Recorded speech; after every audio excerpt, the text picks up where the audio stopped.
Baik, terima kasih atas waktu yang diberikan. Dewan ini percaya bahwa apatis terhadap politik merupakan sikap yang tidak bermoral. Masyarakat Indonesia sudah tak asing lagi jika bertemu dengan seseorang yang bersikap apatis.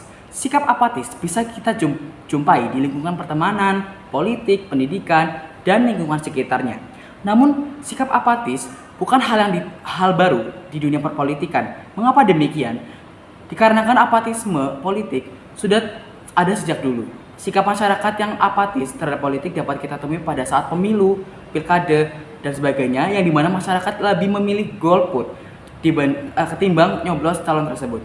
Alasannya masyarakat tidak sreg dengan calonnya. Yang kedua, pada saat masa pemerintahan atau kampanye, pada calon tersebut mengatakan akan merelasikan tempat ini atau mengubah tempat ini atau memanfaatkan ini. Namun kenyataannya ketika dipilih pada masa jabatannya, calon tersebut atau pejabat tersebut itu tidak melakukan itu. Jadi hanya janji manis. Hal tersebut yang membuat masyarakat akan terus memiliki sifat apatis terhadap politik karena kurangnya kepercayaan terhadap politik. Lanjut ke karakteristik. Yang pertama saya akan membahas mengenai apatis. Apatis merupakan sikap acuh tak acuh terhadap lingkungan sekitarnya. Salah satu faktor mengapa sikap apatis terhadap politik tumbuh di lingkungan masyarakat, yaitu kebijakan pemerintah yang saling tumpang tindih yang mengakibatkan masyarakat menjadi kebingungan. Contohnya, adanya larangan untuk beribadah di tempat ibadah, namun tempat rekreasi tetap dibuka. Yang kedua, ada politik. Politik adalah hal yang berkaitan dengan penyelenggaraan kebijakan publik pemerintah dan negara. Indonesia sendiri merupakan negara kebangsaan yang demokrasi dengan melandaskan Pancasila. Politik yang ada di Indonesia dipimpin oleh seorang presiden, di mana presiden adalah kepala negara dan kepala pemerintahan. Yang ketiga adalah moral. Sikap moral adalah sesuatu hal yang dipandang bagus oleh masyarakat. Sikap moral dilihat dari baik buruknya yang diterima oleh khalayak umum mengenai perbuatan, sikap, akhlak, kewajiban, dan lain-lain. Jika bertentangan dengan hal tersebut, maka masyarakat akan memandang sikap ini tidak bermoral. Di dalam dunia perpolitikan, sikap apatis sudah merajalela di masyarakat, di mana masyarakat sangat acuh tak acuh terhadap politik. Hal tersebut, jika dipandang oleh masyarakat, hal tersebut mencerminkan sikap yang tidak bermoral. Namun hal ini disebabkan oleh minimnya kualitas pendidikan yang membuat masyarakat tidak peduli dengan apa yang terjadi di dunia politik.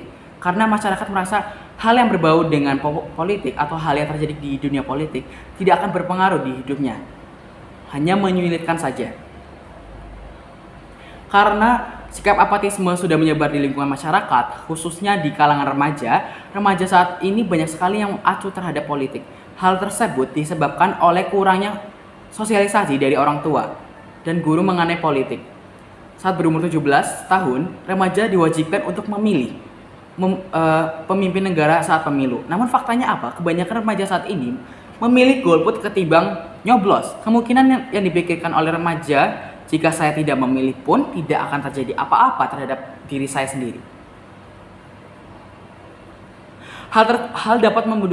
Hal ini dapat menumbuhkan sikap apatisme dalam dirinya. Selain itu, masyarakat Indonesia juga mudah menemukan informasi tentang politik di internet. Apakah masyarakat akan mencari informasi positif tentang politik di internet? Tidak. Masyarakat lebih tertarik dengan hal negatif yang ditimbulkan oleh politik, semisal korupsi, pembunuhan, dan hal negatif yang lainnya. Hal tersebut menyebabkan masyarakat tidak peduli dengan politik dan tindakan apatisme tersebut merupakan tindakan yang tidak bermoral. Apatisme merupakan suatu kondisi psikologis di mana seseorang menjadi kehilangan motivasi, tidak peduli dengan situasi dan kondisi lingkungannya, dan kehilangan pengharapan. Orang yang apatis adalah orang yang sedang dalam keadaan frustasi atau depresi yang berlangsung cukup lama. Seperti kita melihat pada masa lalu, yaitu terjadi pandemi COVID-19, yang dimana pandemi ini sudah berlangsung sekitar setahun lebih.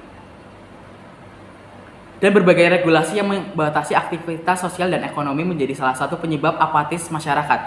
Sehingga mereka bersikap masa bodoh, tidak peduli, dan tidak berpengharapan lagi. Beberapa hal yang menjadi pemicu sikap apatis, tidak peduli, dan tidak pengharapan lagi terhadap politik adalah masyarakat menemui kebijakan-kebijakan yang ditimbulkan oleh pemerintah yang saling tumpang tindih, yang membuat masyarakat menjadi kebingungan. Misalnya, di satu sisi adanya larangan untuk mudik, namun di lain sisi aktivitas seperti mall atau workshop itu tetap dibolehkan.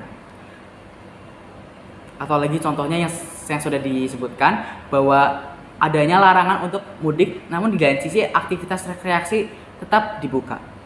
Contoh lainnya adalah larangan untuk bersekolah atau belajar di rumah. Namun ada juga beberapa pondok yang masih dibuka, yang masih ada murid-murid di sananya. Pejabat negara yang dihasilkan oleh pemilu tidak mampu menjaga kepercayaan publik.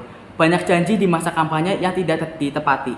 Keadaan ini menjadi pelajaran bagi rakyat sehingga menumbuhkan sikap rasa jera, putus asa, kebosanan, keengganan untuk menyalurkan aspirasinya.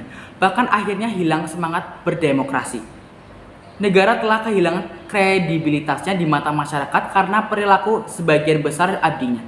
Masyarakat akhirnya meragukan terciptanya perubahan lewat proses pemilu karena tidak ada perubahan berarti ke arah yang lebih baik dan tidak jauh beda dengan masa-masa sebelumnya.